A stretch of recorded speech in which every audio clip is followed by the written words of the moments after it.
El Mar Rojo es uno de los milagros más espectaculares que están registrados en la Biblia. Y hoy vamos a estudiar acerca de este maravilloso evento y cómo también poder aplicarlo a nuestra propia vida. Bienvenidos a Comunidad en Estudio.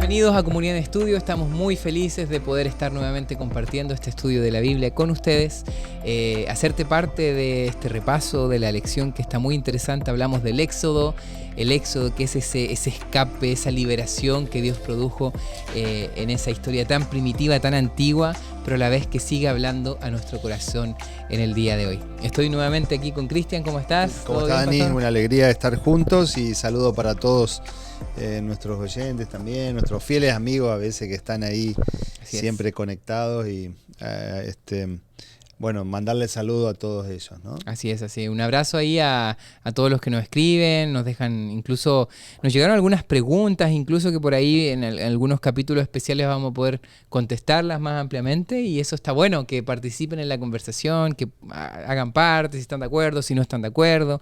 La idea es poder ir sumando juntos perspectivas, ¿no? Así que gracias por comentar, por dejarnos su saludo, por compartir y sobre todo por escucharnos en este podcast.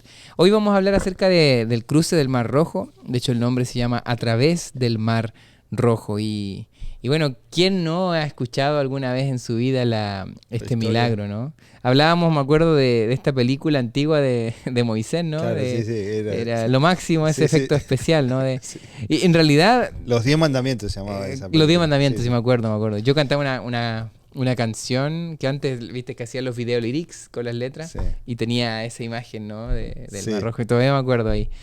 ¿Sabes qué? Aunque... Y la veíamos en blanco y negro, tú, o sea, ni sabes de lo que era ver televisión en blanco y negro. Yo ya la veía a color, ¿no?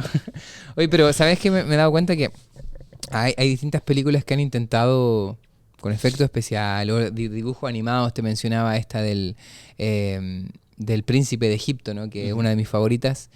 Pero es difícil, ¿no? ¿Cómo imaginarse esto? Me acuerdo que una vez fui a un teatro que hay en el norte, cerca de Washington, ahí en Estados Unidos, que creo que se llama Sight and Sound, y justo nos tocó ver la historia de Moisés, ¿no? Y ahí es como de estos play que hacemos acá en la iglesia, ¿no? Pero a un nivel ahí de producción grandísima, ¿no? Y todos estábamos pensando cómo van a retratar, ¿no? Porque eso es todo en vivo ahí, cómo van a retratar el cruce del Mar Rojo, ¿no? Y todo fue espectacular, ¿no? Pero la parte del Mar Rojo era como estos juegos inflables, parecía así, como que se infló y se dividió, así. Fue bonito, pero me esperaba un poco más, ¿no? Es que es difícil es muy difícil. Como imaginarse cómo habrá sido, ¿no? Ese momento. Muy difícil de recrearlo. Recrearlo, ¿no? Claro que sí.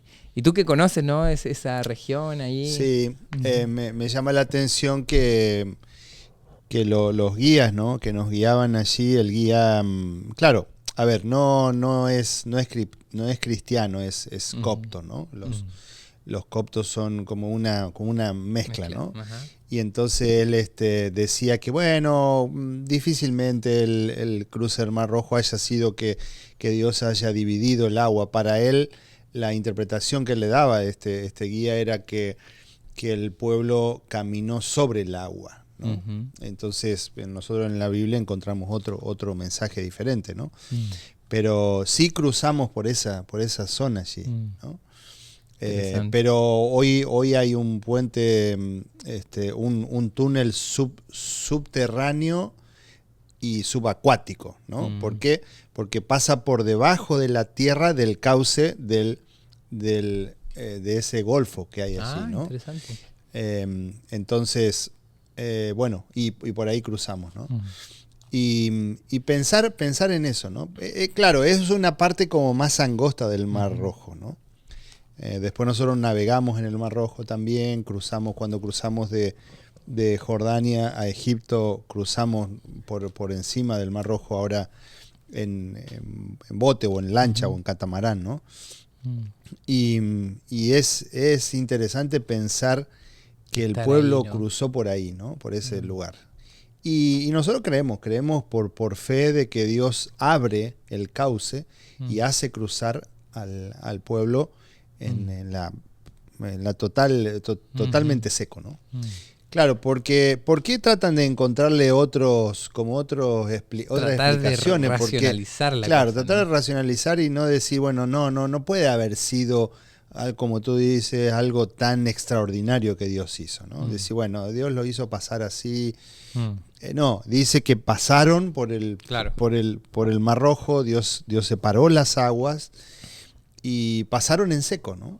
Y eso solamente se puede producir por un milagro, ni siquiera por el hecho de que uno diga, no, bajó la marea. Cuando baja la marea y uno pasa por un lugar por donde pasó el cauce del mar por allí, todavía sigue húmedo eso, ¿no? Claro. Pero dice que el pueblo pasó en seco, ¿no? Totalmente, claro. Entonces, esos son los milagros que uno puede decir realmente que Dios obró y que Dios actuó y cómo Dios permitió que el pueblo pueda cruzar, ¿no? Pero yendo a lo que dice el versículo de memoria, que está allí en Éxodo capítulo 14, versículo 13 y 14, dice, pero Moisés dijo al pueblo, no teman, manténganse tranquilos y verán la salvación que el Señor les dará hoy, porque esos egipcios que hoy ven, nunca más los verán. El Señor peleará por ustedes, estén tranquilos, ¿no? Este es un texto que a mí personalmente me gusta mucho, ¿no? Y me gusta mucho cuando en la Escritura nosotros encontramos ese no teman, no temáis, no tengan temor. Cuando Jesús les dice a los discípulos, cuando ahora Dios Moisés le está diciendo aquí al pueblo, no teman y estén tranquilos, ¿no? A veces la falta de tranquilidad tiene que ver con esos miedos que nosotros tenemos. Así es. Y Moisés le está dando, como líder máximo, le está dando la seguridad de que ellos no van a estar solos. Claro, tenemos que ponernos en contexto de lo que estaba pasando, ¿no? ¿Qué pasaba? Ellos habían salido de Egipto, ¿sí? Estaban ahora delante de ellos el Mar Rojo, al costado tienen cadena montañosa y enfrente de sí tenían al pueblo egipcio, ¿no? O a los soldados egipcios que venían tras ellos. Y entonces empiezan una serie de comentarios que siempre nosotros podemos llegar a hacer cuando estamos pasando por esas situaciones de inestabilidad, ¿no? De inseguridades, cuestionamiento a por qué Dios nos está dejando que nosotros pasemos por esto. Nosotros creernos que somos inmerecedores de las cosas que nos están pasando porque nosotros nos merecemos que todo nos vaya bien, ¿no? Y Dios los había sacado con mano poderosa, pero no le había dicho, mira, ahora ustedes van a ir caminando y van a ir, todo va a ser hermoso a lo largo del desierto y van a llegar. No, ellos sabían que ahora estaban saliendo al desierto y Dios los estaba sacando al desierto como una preparación para la tierra prometida. Y aún todas estas cosas, ¿no? Todo el hecho de que pasen... de que se les vengan encima los egipcios, de que pasen por situaciones de falta de alimento, falta de agua, serpientes, todo lo que hay en el desierto, enfermedades, todo lo que ellos tenían que enfrentarse en el desierto era una preparación. Pero así todo, Dios estaba en medio de ellos, la presencia del Señor estaba en medio de ellos, a través de la columna de fuego y a través de la nube, ¿sí? Diciéndole, miren, a pesar de que ustedes están pasando por el desierto, yo voy a estar con ustedes, ¿no? Y ese es el mejor de todos las garantías, ¿no? Garantías, ¿no? Tal cual, esa es la palabra que nosotros podemos obtener en este tiempo del cuidado de Dios con nosotros, ¿no? Y que el Señor nos dice también, no tengan temor, ¿no? Sabes que ese no tengas temor, lo que tú estás diciendo es súper interesante. De hecho, eso se encuentra el día martes, ¿no? que estuvimos leyendo. Claro, cuando estamos así y vemos venir al ejército, al frente mar, como que ya, si bien es cierto, ellos ya vivieron milagros. O sea, imagínate haber visto la muerte de todos los primogénitos egipcios y viendo que Dios salvó a sus propios hijos, ¿no? O sea, ya habían visto varias cosas, las plagas y todo lo que sucedía y Moisés allí. Entonces, pero siempre viene ese momento en donde o confiamos o dudamos, ¿no? A veces es necesario que en nuestra vida hayan momentos en donde necesitemos algo imposible para realmente creer en el Dios de cosas imposibles, ¿no? Porque siempre le damos la explicación y como estábamos comentando un poco al principio, tratar de darle como una lógica al milagro, ¿no? Uh-huh. Porque a veces somos igual así. Sí. Si sucede algo que le tratamos de dar una explicación o tratamos de buscar la salida humana, ¿no? Pero hay momentos, yo creo que te debes acordar también momentos en la vida en donde te viste acorralado, te vistes con un mar enfrente, te vistes con los egipcios y en un tema espiritual también, ¿no? Quizá alguna enfermedad, algo imposible que le pedías a Dios y no se daba. Y ahí es donde Dios hace el milagro, ¿no? Yo creo que lo que hablamos al principio, ¿no? Que al milagro hay que llamarlo por lo que es, que es un milagro. O sea, tenemos un Dios que hace cosas imposibles, un Dios que cuando ya no vemos salida, y yo creo que Dios nos lleva a esos lugares, a esos momentos, para que le demos gloria a Él, ¿no? Para que el pueblo iba a vivir un éxodo largo, ¿no? Iba a estar en el desierto, iba a ser una aventura, por decirlo así, donde iban a necesitar fe. Sí. Y como ellos iban a necesitar fe, yo creo que Dios tenía que darles una evidencia de que iba a estar con ellos en todo el tiempo, ¿no? Claro. Entonces, ese milagro yo creo que también no solamente fue su término, o sea, ya no somos más esclavos, mira, como el final de la historia, sino que fue el principio de una historia también, ¿no? Sí. Hay una canción que hizo nuestro amigo Jeremías aquí, director de música aquí en la Iglesia Central. Saludos ahí a Jeremías. Hijo, ¿no? Saludos Jeremías ahí que, bueno, creo que tú la escuchaste también, ¿no? Que como que dice, no recuerdo bien las palabras, pero digamos, ¿qué más necesitamos a veces para creer, ¿no? Y a veces como que el Señor está actuando en nuestra vida, actuando en nuestro hogar, en nuestra familia, en nuestra salud, pero nosotros decimos, no, me sané porque el tratamiento médico dio su fruto. Y no estamos diciendo aquí que no visite a los médicos ni nada de eso, claro. Porque aún los médicos, los profesionales, los psicólogos, los pastores, estamos puestos en las manos del Señor para ser de ayuda, ¿no? Los médicos están puestos en las manos del Señor para ser de ayuda médica, o el psicólogo de ayuda psicológica para nosotros también, o los ministros, los pastores de ayuda espiritual, ¿no? Pero entonces, y Dios se vale de esos instrumentos para hacer sus milagros, ¿no? Entonces, pero nosotros a veces como que descreemos de eso. ¿Y qué más necesitamos a veces para creer verdaderamente que Él obra milagros en nuestra vida? Claro. Todo el tiempo? Todo el tiempo, ¿no? De diferentes cosas, ¿no? Hace poco alguien me decía, pastor, estaba con una situación económica muy, muy difícil y el Señor obró y el Señor actuó. Bueno, ahí darle crédito a lo que Dios está haciendo, que lo que nosotros tenemos no lo tenemos simplemente porque somos hábiles en los negocios, somos hábiles en el trabajo, sino que porque Dios nos da la capacidad y la fuerza para poder lograr eso también, ¿no? Así es. Entonces esas son cosas en las cuales Dios quiere que nosotros podamos tener nuestra mente direccionada hacia Él en ese pensamiento. Y esa era una de las cosas contra las que el pueblo de Israel luchaba, ¿no? Porque lo vemos todo el tiempo, ¿no? Y como tú decías, esto no está ajeno a lo que nosotros vivimos. Claro. Porque nosotros a veces cuestionamos al pueblo de Israel por cómo ellos eran tan tercos, tan cabeza dura, no se daban cuenta, no aceptaban esos milagros, los tenían a los milagros ahí. Si vamos ahí atrás, en el día domingo, después de que sucede todo esto de la muerte de los primogénitos, el faraón los manda a llamar. En el capítulo 12, versículos del 31 al 36, pero vamos a leer propiamente el 32. Después que sucede todo esto de la muerte de los primogénitos, Moisés viene delante de la presencia de Faraón lo manda a llamar, entonces le dice, váyanse, salgan nomás, ¿no? Sí. Tomen también vuestras ovejas, dice el versículo 32, y vuestras vacas, como habéis dicho, y váyanse y bendecidme también a mí. Eso es interesante. Le pide la bendición, ¿no? La petición del faraón rara, ¿no? Imagínate que es un rey pagano, un faraón, ¿no? Pero es un rey pagano. Pero por otro lado, un rey que tenía que era un dios, la creencia de que él era un dios. Uh-huh. Y se lo adoraba como un dios. O sea, un dios, ¿sí? Falso, obviamente, humano, pidiéndole a Moisés que el Dios verdadero lo bendiga, ¿no? Claro.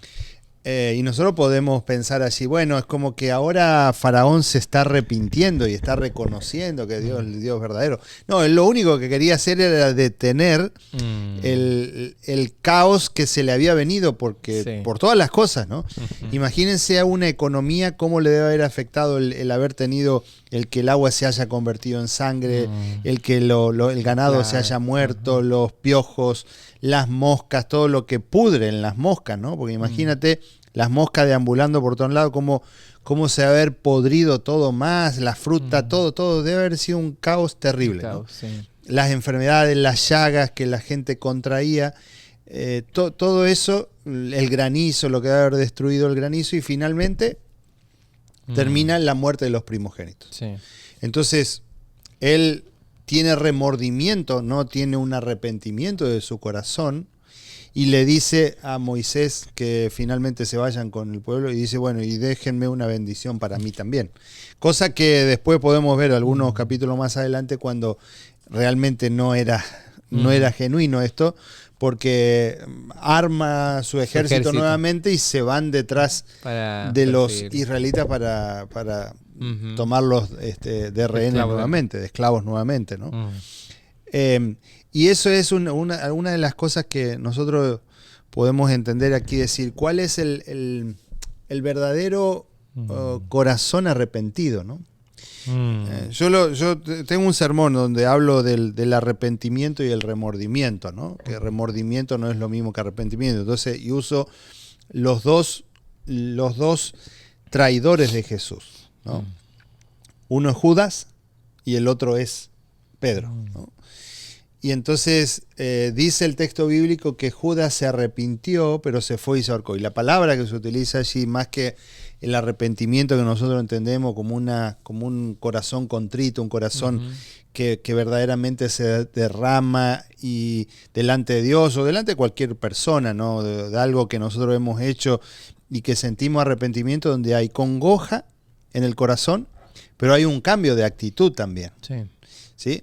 El remordimiento es ese cosquillón en el corazón, decir, me siento, tengo un remordimiento, me siento mal, pero no quiero reconocer, no quiero cambiar, no quiero hacer un giro en U y cambiar completamente, sino que digo, bueno, y eso fue lo que pasó con Judas. Claro. Y termina dándole remordimiento a lo que había hecho, y va, y en vez de pedir perdón, claro, como lo hizo Pedro, arrepintiéndose, llorando y pidiendo perdón a Jesús por la traición que había hecho, va finalmente y se quita la vida, ¿no? Claro. Entonces, eso es el remordimiento, ¿no? Eso uno te acerca a Dios y el otro te aleja de Dios, ¿no? Sí. ¿Sabes? Comentando con lo mismo que estás diciendo, de hecho me llama la atención esta actitud del faraón, ¿no? Bendíganme. Y ahí está esta pregunta, ¿no? ¿Cuántas veces nos hemos arrepentido de ciertas acciones solo por sus consecuencias y no porque sintiéramos que en sí mismas fueran incorrectas?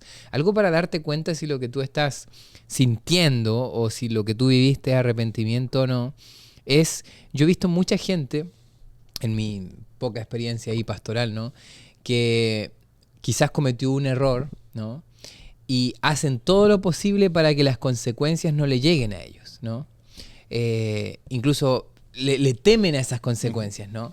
No sé, me equivoqué, pero no me quites esto, no me saques de aquí. Sí, yo sé que hice mal, pero por favor, no. Entonces hay un miedo muy grande, incluso más que un reconocimiento de lo que hiciste, a perder lo que tú tenías. Sí. Entonces, en ese sentido, es peligroso. No creo que sea un arrepentimiento genuino, porque aquel que realmente se arrepiente dice, mira, estoy aquí, las consecuencias van a llegar y las acepto porque me equivoqué, ¿no? Yo creo que eso es súper importante. El otro día leía, ¿no? Que en Europa hay unos casos ahí de pastores que no en la iglesia adventista propiamente tal, no en la iglesia cristiana, que a veces para protegerlos, ¿no? Cometieron un error. Pero como son pastores reconocidos para protegerlos, las instituciones, en lugar de ponerse del lado de ellos, o sea, del lado de la víctima, tratan de que no se sepa, de proteger su imagen, Claro. de encubrir, para que no se dañe la reputación de la iglesia muchas veces, ¿no? Pero al final, haciendo eso, estás haciendo algo completamente contrario con lo que Jesús dijo, ¿no? O sea, alguien realmente arrepentido no es como, oh, me equivoqué, pero no quiero perder mi posición, no quiero perder mi trabajo. No, alguien realmente, mira, las consecuencias van a venir. Lo que hizo David mismo, ¿no? Se arrepintió de corazón. Estaba dispuesto a entregar todo a Dios, ya que se había equivocado. Un reconocimiento verdadero. Sí. Entonces yo creo que aquí el faraón, y me gustó esta pregunta, porque cuántas veces nosotros también, ¿no? En lugar de ser un arrepentimiento genuino, le tenemos miedo a las consecuencias. Y a veces por eso buscamos a Dios. Por favor, sácame de aquí. Nosotros llegamos con nuestras propias decisiones ahí. Pero decimos, Dios, por favor, sácame de aquí, porque me equivoqué, pero por favor, líbrame de esta. Dios tiene mucha gracia también con nosotros. Pero hay que entender de que un arrepentimiento genuino es aquel que se abre a lo que Dios quiere construir en nosotros, ¿no? Yo creo que eso es clave también, ¿no? Hemos estado ahí, ustedes están, los que han estudiado esta lección, yendo de días, retrocediendo y todo. Sí, porque tampoco, nunca vamos así cronológicamente con los días, sino desarrollando la temática, ¿no? Me gustaría que ahora, si te parece, viéramos propiamente tal el cruce, ¿no? Del mar, y terminemos con lo que es el canto de alabanza, que me encanta esa parte, ¿no? ¿Sabes algo que me gusta mucho y quería planteártelo aquí? Es cómo es la fe, ¿no? ¿Qué es la fe? ¿No? Y de hecho en Hebreos se cita mucho a también lo ocurrido acá con Moisés. Hay un canto muy conocido en Brasil que dice que para atravesar el mar tú tienes que poner primero el pie en el agua, ¿no? Yo siempre he creído que la lógica de Dios es distinta a la nuestra, ¿no? Nosotros, o el mundo te dice, tú tienes que ver para creer, ¿no? Primero ves, primero tienes la evidencia y después crees. Pero Dios te invita a lo contrario. Dios te invita primero a creer, primero a avanzar por fe, para que tú veas el milagro, ¿no? Y yo creo que eso es clave, y fue clave también aquí en el versículo principal también, ¿no? Cuando Dios le manda a no temer, a estar tranquilos. ¿Cómo estar tranquilos en esos momentos, no? Claro. ¿Qué podemos sacar ahí de este texto? Vamos a leer el capítulo 13, versículo 17, que dice: Y luego que Faraón dejó ir al pueblo, Dios no lo llevó por el camino de la tierra de los filisteos, que estaba cerca. Porque dijo Dios, para que no se arrepienta el pueblo cuando vea la guerra y se vuelva a Egipto. Mas Dios hizo que el pueblo, versículo 18, rodease por el camino del desierto del Mar Rojo, y subieron los hijos de Israel de Egipto armados, ¿no? Interesante este versículo. Dios lo lleva por un lugar más largo. Claro. Y la fe tiene que ver con esto, tiene que ver con que el Señor a veces nos va a llevar por lugares o por caminos que pueden llegar a ser más largos, ¿sí? Pero más seguros. Claro. ¿Sí? Seguros porque ellos no iban a pasar por la tierra de los filisteos, primero, por el riesgo que eso significaba, pasar por la tierra de los filisteos. Siempre hubo como una pica muy grande entre Israel y los filisteos, ¿no? Y lo vemos en el momento así con Goliat y demás, ¿no? Entonces, primero por ese lado. Segundo, porque podían comenzar a mirar hacia los filisteos propiamente, o a las filisteas, también lo que podía implicar tentación. Primero miedo, por tentación, porque se tengan que enfrentar en la guerra, y ellos no estaban preparados, no estaban entrenados para la guerra. Si bien dice el texto que estaban armados, pero no estaban entrenados para la guerra. Entonces eso le podía dar miedo y volverse a Egipto otra vez. Y el camino de la fe tiene que ver con que nosotros permitamos que el Señor nos lleve donde Él quiere llevarnos. ¿Sí? Esa es la fe. La fe es una actitud. Mira, tanto que me emocioné que. Sí. Sí, así es. La fe es una actitud que nosotros tomamos de entrega completa al Señor. Decir, Señor, mira, yo no sé cómo tú puedes solucionar esto, pero yo me despojo totalmente de mis propios deseos, de lo que yo quiero hacer, y lo entrego a ti. No sé cómo lo vas a hacer. Y ese es un aprendizaje, ¿no? Así es. Y es liberarnos de todo el miedo, de todo el temor. Decir, a ver, a veces hay momentos que no vamos a saber para dónde el Señor nos va a llevar. Sí, pero es ese despojarnos y soltarnos y decir, mira, Señor, yo te entrego todo, tú lo guías, tú haces de mí lo que quieras hacer y sé que eso va a ser lo mejor, ¿no? Y cuando el pueblo se entrega en las manos del Señor, el Señor lo va guiando ahora no por el camino que podríamos decir nosotros, no donde el GPS lo mandaba. Claro. El GPS no lo mandaba por ahí, porque era el camino más largo. Pero el Señor le dice, no, vengan por este lado, es más largo, pero va a ser más seguro para ustedes. Y algo que leíste ahí mismo, de que no vaya a ser, dice Dios, que, bueno, pase todo esto que mencionaste y regresen. Y se vuelvan. Yo creo que a veces Dios nos manda por caminos para asegurar la dirección de nuestros pasos, ¿no? Porque qué importante es no volver atrás, ¿no? O sea, imagínate, yo pienso ahí en el cruce del Mar Rojo y después que se cierre el Mar Rojo. O sea, cuán tentador hubiera sido si el camino de regreso hubiera sido fácil, porque estaba ahí, ellos en cuántos momentos no quisieron regresar a Egipto, ¿no? Pero es como que Dios abre el mar para que salgas de Egipto, pero lo cierra para que no vuelvas a entrar en él. No vuelvas de vuelta, ¿no? Sí. Eso yo creo que en la vida también lo hemos experimentado. Recuerdo esas palabras de Jesús, ¿no? Cuando se le fueron varios discípulos ahí en Juan, y le dice a los mismos discípulos, a los 12, ¿no? ¿Quién quiere ir también? ¿Quieren ¿no? ir ustedes también? Vayan. Y claro, ¿no? Y siempre ahí es como, nadie va a estar obligado, ¿no? Y ahí es donde Pedro le dice, bueno, ¿a dónde iremos? Solo tú tienes palabras de vida. Entonces yo creo que cuando tú conoces la libertad en Cristo, es hermoso porque no tienes a dónde más ir, ¿no? No tienes a dónde más ir. Ya no vale la pena volver a Egipto. Por más que estés en un desierto y que Egipto sea una ciudad más desarrollada, es mejor vivir en el desierto con tu Dios que en Egipto como esclavo, ¿no? Sí. Pero eso es un aprendizaje, ¿no? Y tiene que ver con la humildad y tiene que ver con la certeza que nosotros estamos entregando absolutamente toda nuestra vida en las manos del Señor.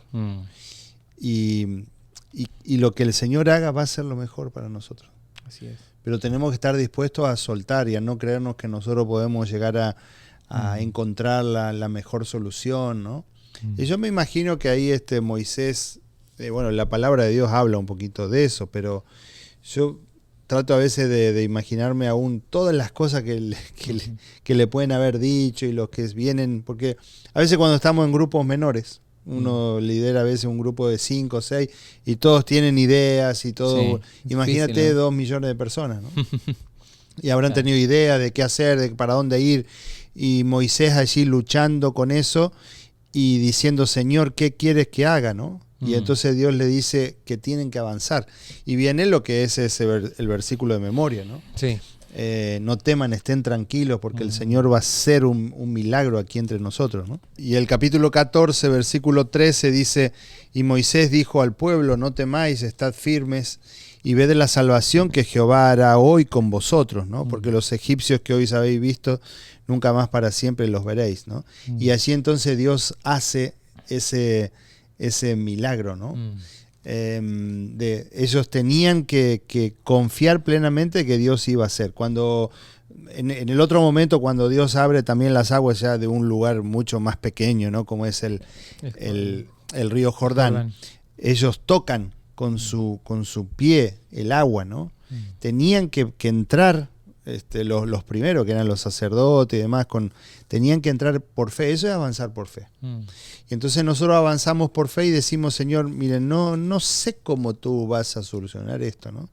Y muchas veces nosotros en nuestra vida, con mi esposa, nuestra familia, decimos, mira, esta es la situación que estamos teniendo, este es el problema por el cual estamos pasando. Te entregamos esto para que tú lo soluciones. No sabemos cómo. Y el Señor se encarga de alguna manera de ir mostrándonos cuál es el camino y qué es lo mejor. Así es. Y después de pasado cierto tiempo, nos damos cuenta de que esa era la mejor opción que el Señor podía darnos, lo que Él hizo con nosotros, ¿no? Pero es, como digo, una cuestión de fe, de confianza, claro. Y decir, Señor, estoy en tus manos. Sí. Y de saber quién pelea nuestras batallas, ¿no? Porque dice el punto 4 que en el día miércoles se dividió este versículo en 4, ¿no? Lo pueden estudiar ahí en sus casas. Me llama la atención la última parte que dice, el Señor peleará por ustedes, que es Éxodo 14:14. Estamos acostumbrados nosotros a pelear, ¿no? Pero en cuántas ocasiones Dios le mostró al pueblo de que Él peleaba sus batallas, ¿no? De que ellos, nuestra labor no es pelear las batallas, sino que es confiar en aquel que pelea por nosotros, ¿no? Hay otra parte en donde el pueblo de Israel estaba siendo atacado, ¿no? por distintos pueblos aledaños ahí, y había una amenaza grande. Y me encanta porque es cuando Jaziel se pone de pie, un levita, ¿no? Y dice, no hay que temer y que hay que confiar en Dios. Y arma la estrategia de batalla, y los levitas fueron en primera línea, ¿no? Esto está en Crónicas, ¿no? Y me encanta como músico porque la instrucción simplemente era vayan y alaben, ¿no? Y canten. O sea, puso a los músicos al frente y la instrucción era alabar. Y así era la guerra, ¿no? Y ahí en esa ocasión los enemigos comenzaron a pelearse entre ellos y al final Dios los liberó. No tuvieron que pelear nada, tuvieron que sí confiar y alabar, ¿no? Entonces yo creo que eso se conecta muchísimo con la última parte que tiene que ver con el cántico de Moisés y de María. Porque Dios nos manda, la alabanza es cantar porque Dios nos liberó, pero también es cantar antes de la liberación también, ¿no? Es un arma de batalla y es también un instrumento de celebración, ¿no? Yo creo que eso es importante también recordarlo. Y es lo que siempre decimos también, de que el canto, la música, producen en nosotros aún el cambio de actitud cuando nosotros estamos pasando, anticiparnos a la depresión, a la angustia, a la ansiedad. La música produce eso, ¿no? Nos aleja de eso. Antes de que te pase incluso, ¿no? Claro. Siempre digo que hay un dicho en Argentina que dice, el que canta sus males espanta, ¿no? Entonces, y esto tiene que ver con eso, con la adoración, con la adoración a Dios. Antes de que el Señor nos libere, nosotros ya le estamos agradeciendo. Y Elena de White tiene algunas citas bien interesantes que dice cuando alguien canta, entona un himno, no así, no textuales las palabras, pero sí la idea, alejamos aún a los demonios, ¿no? Entonces, nosotros debiéramos tener esa actitud de alabanza y de adoración al Señor, ¿no? Tener un cántico en el corazón, dicen los conquistadores también, tener una música, un canto de alabanza al Señor, eso nos hace tener una actitud diferente frente a la vida. Y esto es lo que estaba pasando con el pueblo de Israel allí, con este cántico de Moisés y de María, que se conecta también con el cántico de Moisés y del Cordero del Apocalipsis, ¿no? Apocalipsis 15, ¿no? De hecho, yo creo que con eso podemos ir cerrando, porque el Éxodo no solamente es una liberación que ocurrió en la historia, sino que también retrata cómo va a ser la liberación definitiva del pecado, ¿no?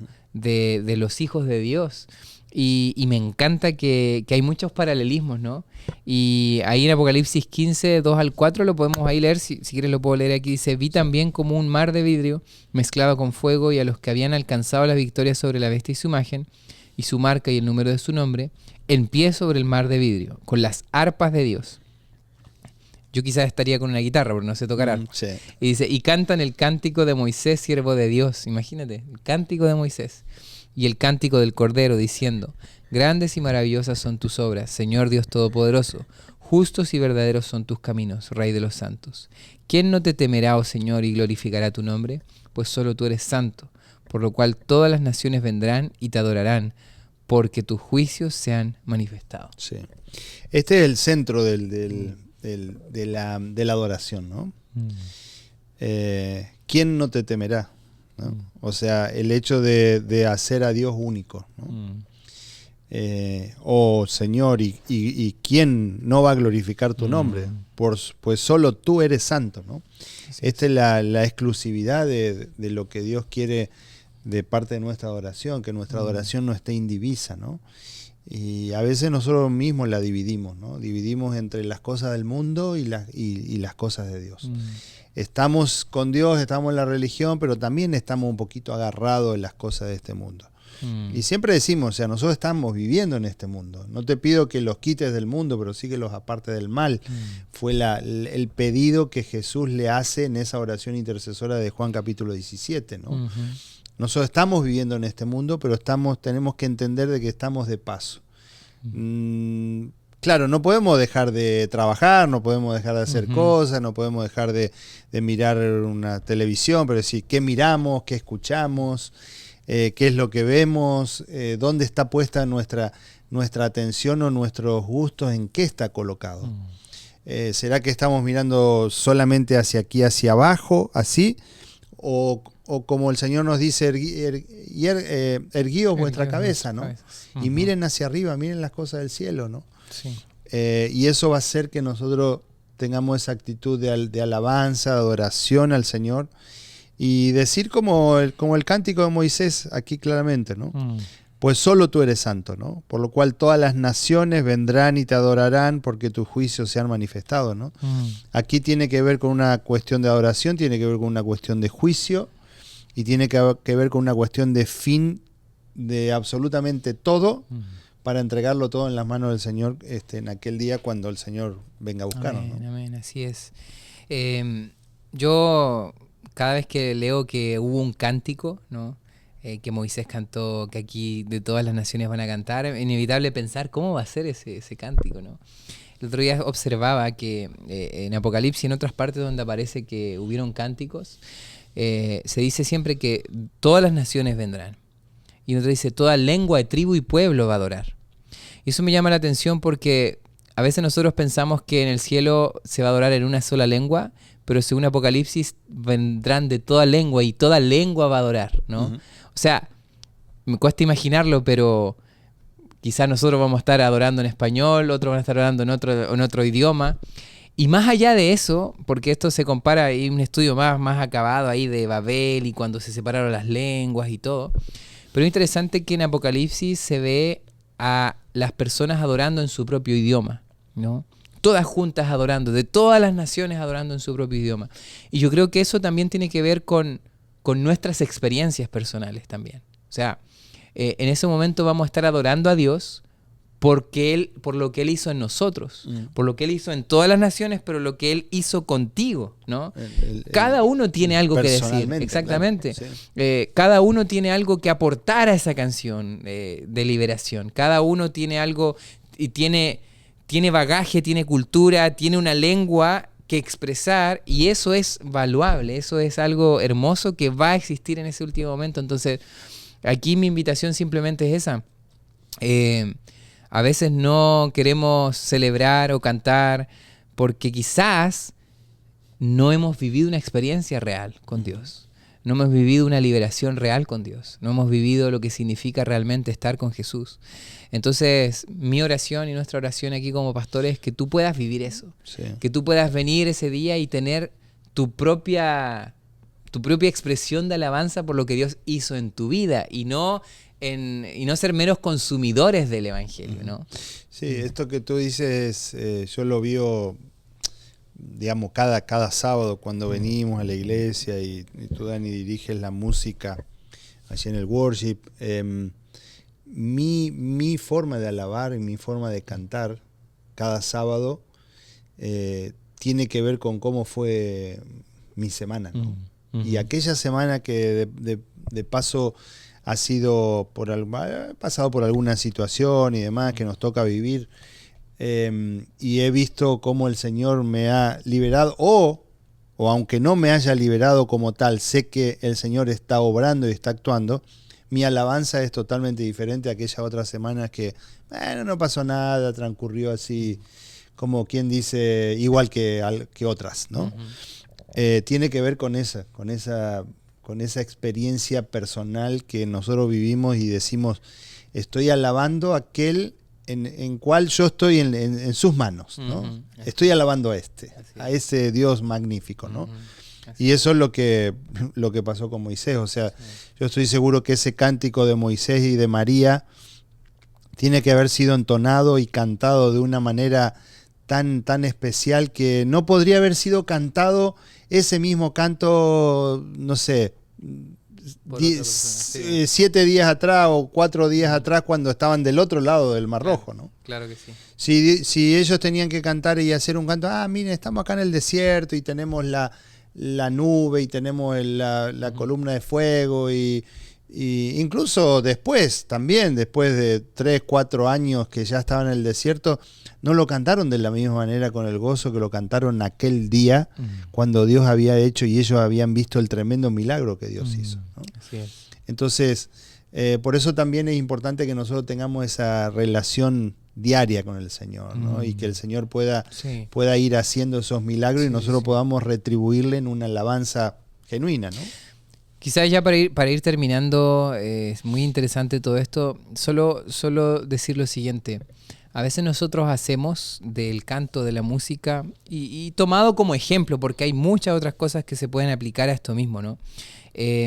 Nuestro objetivo debería ser, más que cantar una canción más bonita o buscar una canción más hermosa, yo quiero vivir algo con Dios que me lleva a expresar, como tú decías, claro. O sea, depende de la semana, o sea, tu objetivo, más que venir el sábado a cantar y a emocionarte por la música o los acordes, es decir, Señor, yo voy a vivir algo que se va a transmitir en una alabanza que tenga una razón, un peso, una experiencia personal.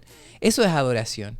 Cuando tú realmente, tu objetivo es, y yo siempre lo he visto así, la música que yo hago siempre es así, o sea, mi objetivo no es, yo quiero escribir esta canción bonita, sino que es qué es lo que yo tengo para decir, qué es lo que Dios... Y eso es lo que busco, que Dios me ayude a ver más allá, me lleve más profundo para que se traduzca en expresiones de adoración, ¿no? Sí.